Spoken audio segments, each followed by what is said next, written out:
every single thing in the universe will come to an end. The hadith of Abu Huraira says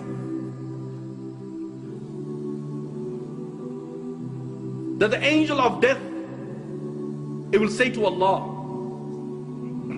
"Oh Allah, all those are in the heaven and all those are in the dunya, they have come to an end, except for those who you wish to remain alive, O Allah." Allah will say, "Who remains?"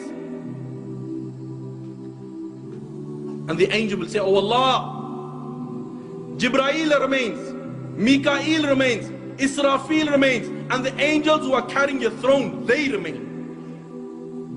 Allah the Almighty will say, "Let death come to Jibreel, let death come to Mikael, let death come to Israfil, and let death come to all those angels who are carrying my throne."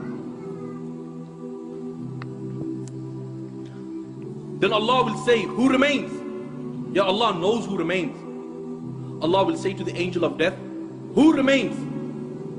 And the angel will say, "Oh Allah, I remain, you remain, no one else remains." Yet then Allah will say, "I created you for a purpose. You have fulfilled your purpose. You also die, and you will die."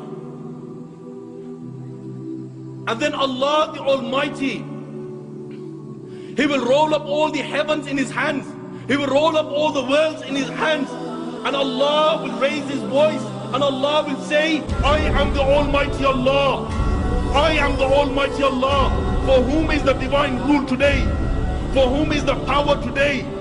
For whom is the kingdom today? I am the King of all kings. Where are your dictators? Where are your oppressors?" No one will answer. Allah Himself will answer. And Allah will say, "Power is for Allah. Might is for Allah.